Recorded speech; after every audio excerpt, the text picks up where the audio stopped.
Chapter 9. The Gold Coast at the close of the 17th century, 1700. A very fair idea of the condition of the Gold Coast at the close of the 17th century can be gleaned from the writings of Dapper, Barbeau, Bosman, Smith, and others who were in the country at or about that time. The seaboard was still divided into practically the same kingdoms as those that existed when the Portuguese settled on the coast, but 2 centuries of trade with Europeans had increased the importance of the coast towns and raised them from the position of tiny fishing villages to that of populous trading centers, which either became the capitals of their respective kingdoms or rivaled the capitals in importance. Accra, however, was no longer independent, but a tributary of Akwamu, and the balance of power among some of the other tribes was also changed. Fetu, which had been divided against itself during the Comenda Wars and had thus sustained a double loss, had now become so weak that it was practically under the protection of Comenda.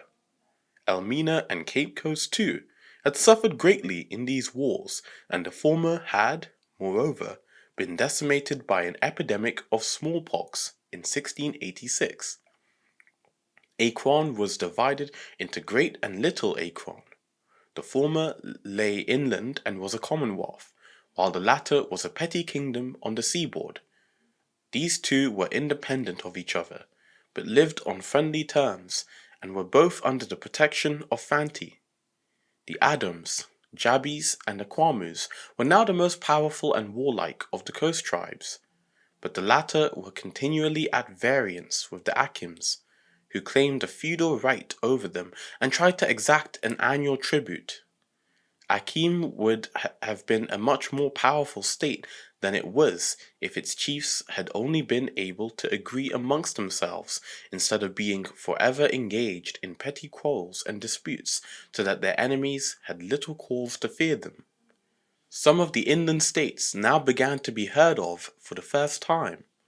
Of these, Denkera was the richest and most powerful, and had recently conquered Arawin after a prolonged struggle in which their ultimate success was largely due to the want of combination shown by the enemy.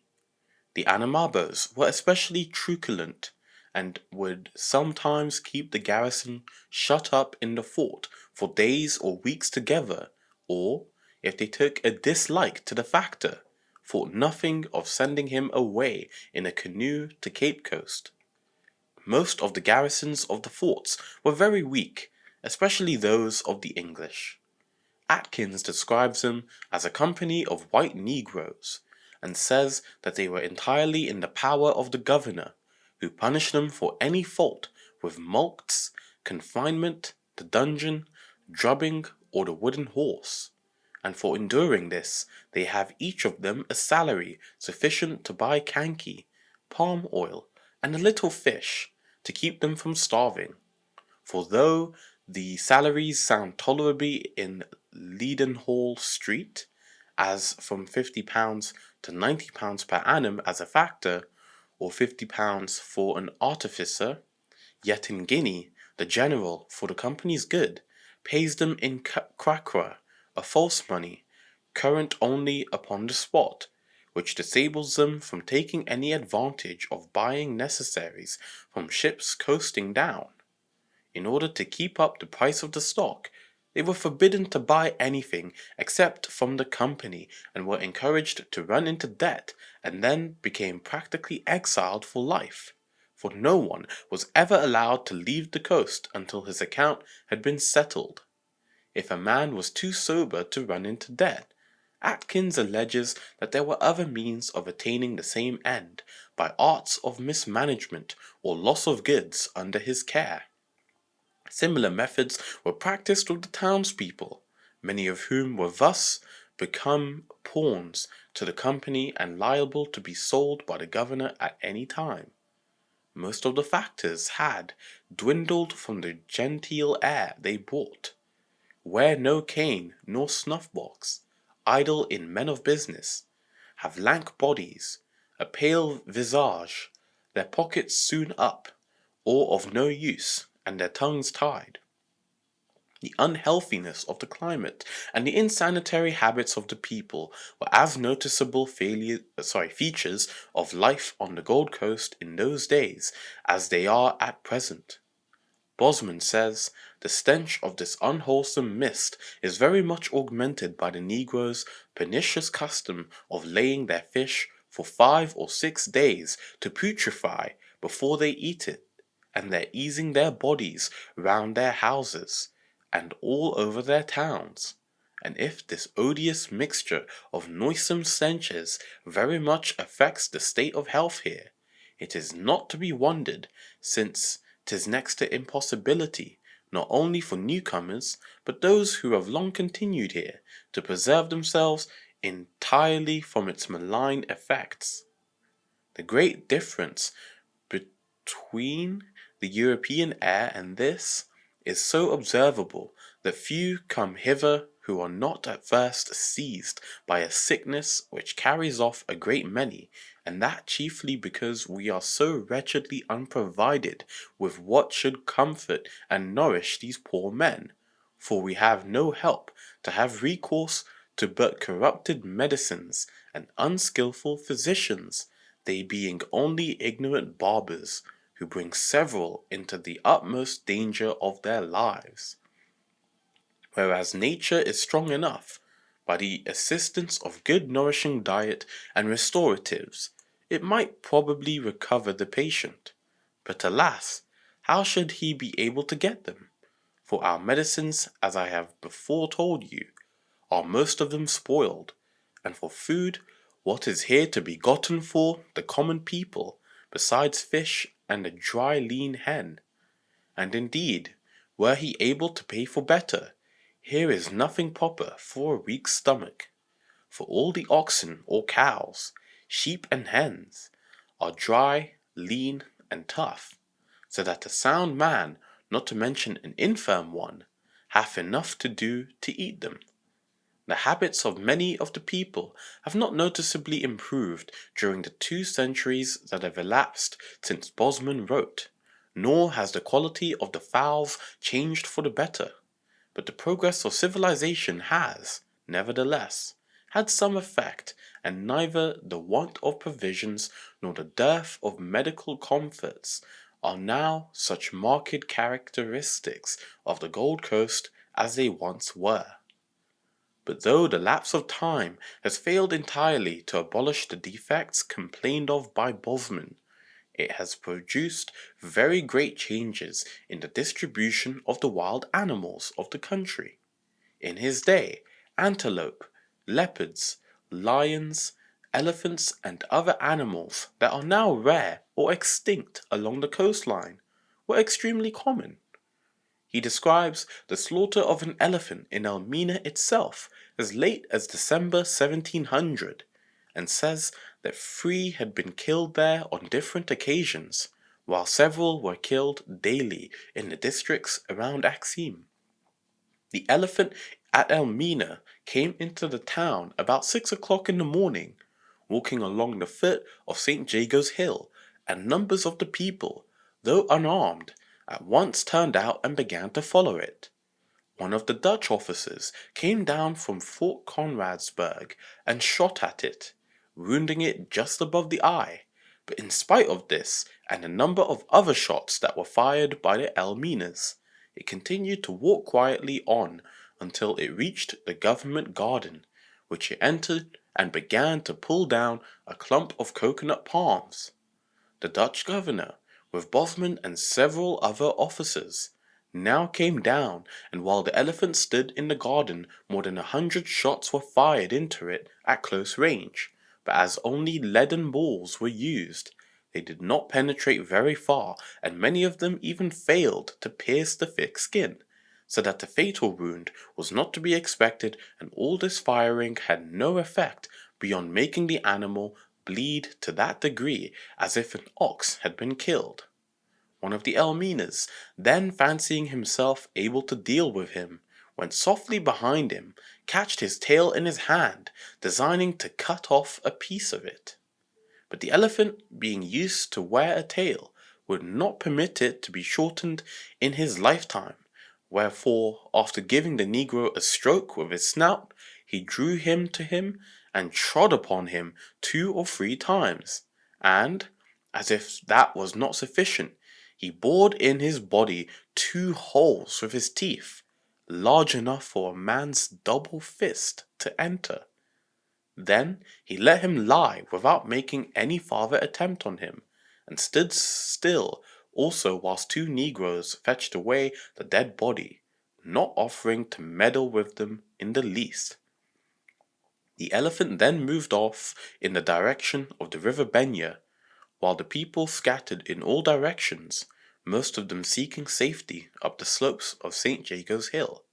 Having reached the river, he began washing his wounds, and then broke up some water barrels and a canoe that were lying there. Here the shooting was renewed, and the beast at length fell down exhausted from loss of blood, after which they immediately cut off his snout, which was so hard and tough that it cost the negroes 30 strokes. Here they could separate it, which must be very painful to the elephant, since it made him roar, which was the only noise I heard him make. The animal then died after more than 300 shots had been fired into it. The arms of the people had now been augmented by the introduction of firearms, which were imported and sold to them in enormous quantities. Nor were they altogether satisfied with muskets alone, for some of the chiefs had a few small cannon also. The king of Akwamu had a great many, and the king of Sabo had 2, but they had very little idea of their use. The immense danger of this traffic was already foreseen, but the profits were so great that in the absence of any agreement between the different Europeans on the coast, it was quite impossible to put a stop to it.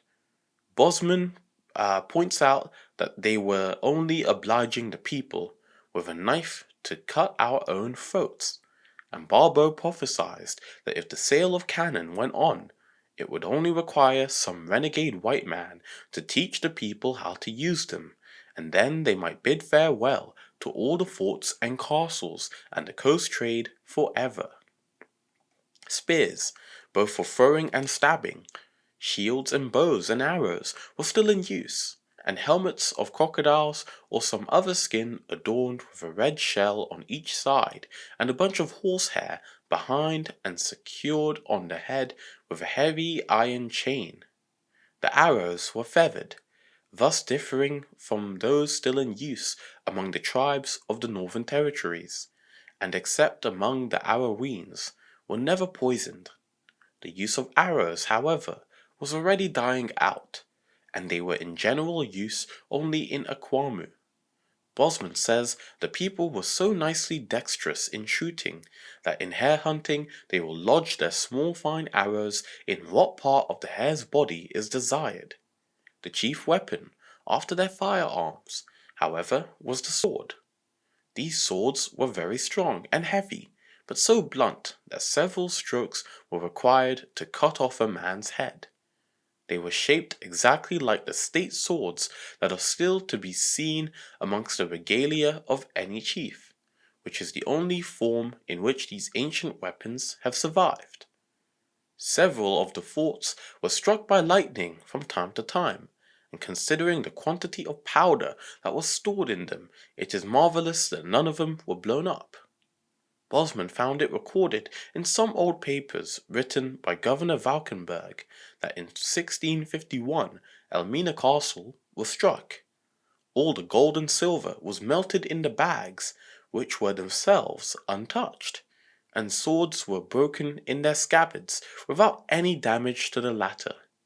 Fort Battenstein was struck in 1691, and the flagstaff shattered, and in about 1693 Fort St. Anthony and Fort Nassau were both struck.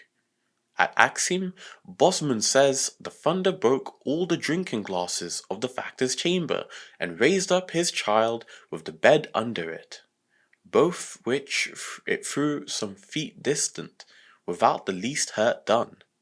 Fort James at Accra was also struck, and its walls were so shattered that there were holes reaching through to the powder room, and some pewter porringers were melted into a lump.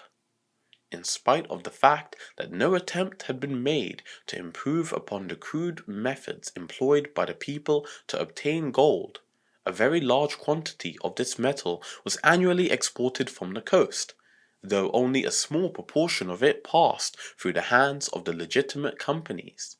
According to Bosman's estimate, the total amount was about 7,000 marks annually, equivalent to about £220,000 sterling. Of this, he says the Dutch West India Company obtained about 1,500 marks, and the Royal African Company about 1,200, the Dutch interlopers another 1,500, and the English interlopers 1,000, while the Brandenburgers and the Danes between them accounted for another 1,000, and the Portuguese and French together had about 800 more. According to his reckoning, therefore, the largest share fell to the Dutch.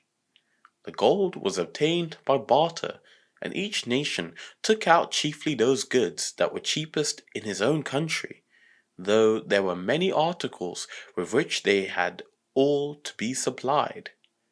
The factors, too, had to be very careful in examining the gold, which was often mixed with base metal, more so at some places than others.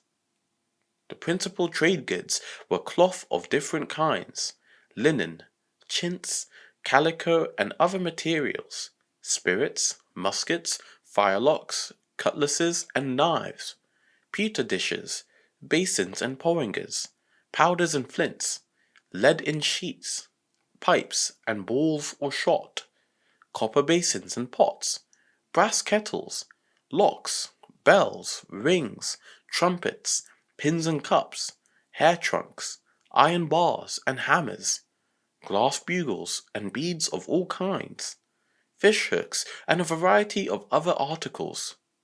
The French carried more brandy, wine, iron, paper, and firelocks than the English and Dutch, who supplied most of the linen and cloth, wrought copper, and pewter and beads, and nearly all the gunpowder.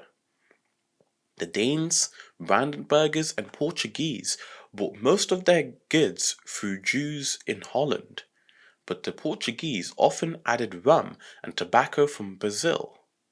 Interlopers still frequented the coast during the summer months, and then had nearly all the trade in their hands, as they could sell their goods more cheaply than the companies, who relied mainly on the winter trade. James Barbeau, in 1699, saw 3 Zealand ships in Elmina Road, which had just been captured by 2 Dutch frigates. One of them was a ship of 36 guns, and her commander, who had made a desperate resistance, was to be tried for his life. The following is a description of the forts and settlements as they existed at or about this time.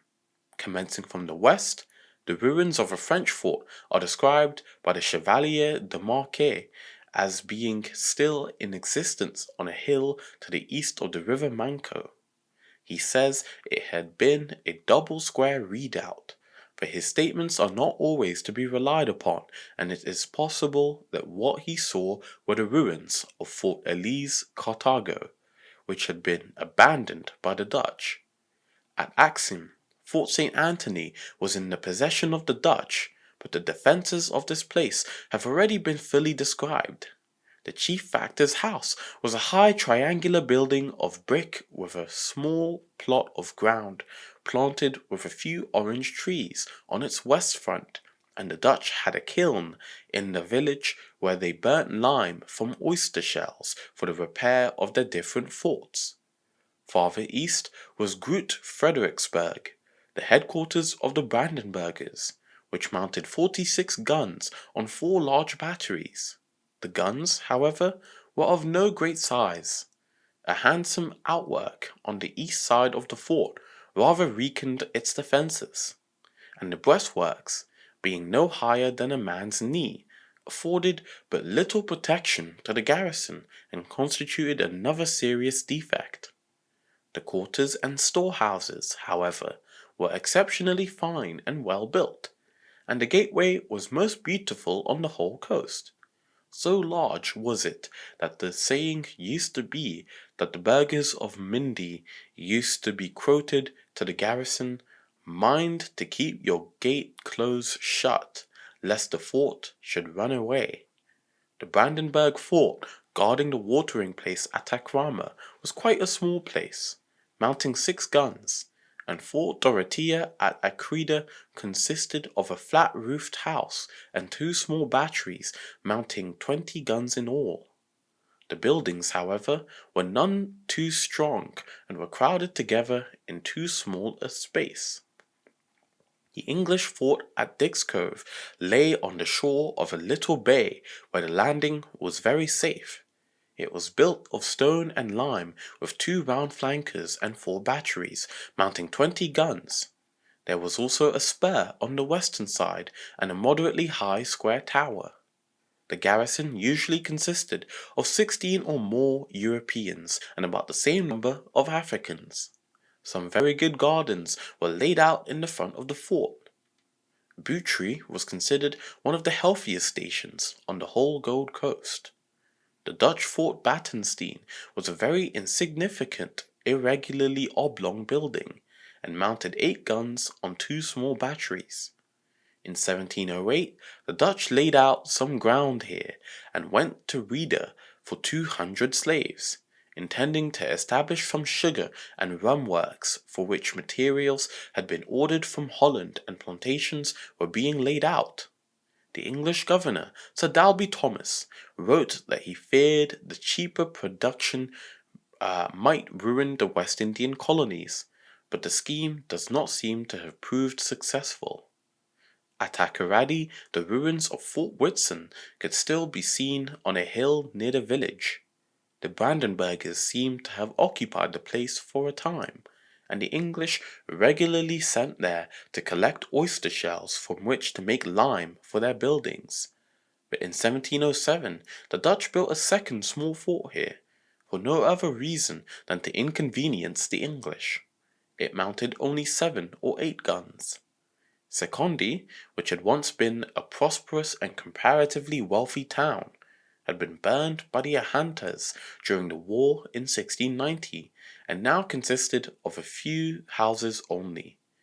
The Dutch Fort Orange was a very small place, being merely a square white house in a yard, mounting 8 or 10 guns on a terrace on the roof. The first English fort had been a very similar building, but had been so grossly neglected that the guns were literally honeycombed with rust and the carriages rotten and useless. It is a small wonder, therefore, that it fell such an easy prey to the Elminas. The second English fort was built on much the same plan as Fort Metal Cross at Dick's Cove, and mounted the same number of guns, but was made rather larger and stronger. Shammer, at this time, consisted of 3 small villages built close together and totaling about 200 houses. The Dutch Fort St. Sebastian stood on a little hill and was of about the same size as Fort Battenstein, with 8 small guns on its 4 batteries. Commenda also consisted of a group of 3 villages, which at ordinary times contained about 150 houses, but in 1675 nearly the whole town had been accidentally destroyed by fire, and many of the people had temporarily removed to Ampeni. The lagoon at this time opened into the sea, and was used as a harbour for fishing canoes. The English fort was a large quadrangular building with 4 bastions and a high tower. It mounted 21 guns and was garrisoned by about 60 men, half of whom were Europeans. The Dutch Fort Vredenburg lay a little farther east, and was a square stone building with a stunted tower and 4 batteries, mounting 20 guns. The close proximity of these forts, which were within gunshot distance of each other, often led to disputes. In about 1725, the Dutch commandant suddenly attacked the English factor under a tree midway between the two forts, but was himself killed in the encounter. There was yet another small fort at Comenda, which belonged to the notorious John Cabes, who had been attacked by the Dutch in 1694. At that time he had gone over to the English, but he seems to have quarrelled with them some years later, and to have set up a separate trade with the interlopers, and, buying 18 guns from one of them named Gladman, mounted them on a small fort that he had built near the English fort at Comenda in 1702. A little later he increased his armament by 6 more guns that were supplied to him by Captain Ingle of the Shrewsbury. In April 1707 the English factor reported to the governor, Sir Dalby Thomas, that the Dutch were collecting a mixed force of Shammers, Jabbies and Elminas to attack John in his fort, and asked him to send some corn and a better gunner in case they should be blockaded or attacked. A longboat and 5-hand canoe were accordingly sent down, well armed, for fear of the Dutch at Elmina, who had recently attacked several canoes passing between Cape Coast and Secondi. These precautions were fully justified, for the castle fired 4 shots at them, and some canoes were sent out to take them, but finding them well armed and resolute, soon drew off. From this it is evident that relations between the English and the Dutch were still very strained, but it is not so clear whether John Cabes had again made his peace with the former or not. The defences of Elmina have already been partly described. The town was as a rule very populous and capable of putting about 6,000 fighting men in the field. Men, too, who had on more than one occasion given convincing proof of their valour. But at this time it was in a very weak condition, having been almost depopulated by its losses in the recent wars and by repeated epidemics of smallpox. It contained about 1,200 stone houses, and was built across the neck of the peninsula on the point of which the castle stands, that is, on the present parade ground. The castle of St. George mounted 38 good brass cannon, besides several smaller pieces, and some iron guns on the lower battery, which were chiefly used for firing salutes. The old Portuguese moat on the western side had now been subdivided into 2, and was used as a reservoir for fresh water, in which fish and turtles were often kept. The entrance to the castle was well guarded by a drawbridge, covered by a small redoubt mounting 8 iron guns and an iron portcullis, which was further defended by 4 small pieces of brass ordnance within the gates. The only other door was high up in the wall, facing the river, and was used for passing goods in and out of the castle by means of a crane. Besides the water in the moat, there were 3 large tanks or cisterns constructed within the castle, in which rainwater was stored, so that with an adequate supply of provisions for its garrison, which numbered at about 200 men exclusive of officers, half of whom were Europeans, the place was well able to withstand a siege by natives for an almost unlimited time. The inside is a large quadrangle, surrounded with handsome storehouses of white stone and bricks, which makes a good place of arms. The general's lodgings are above in the castle, the ascent to which is by a large staircase of black and white stone, defended at top by 2 small brass guns and 4 padereros of the same metal, commanding the place of arms and a cordon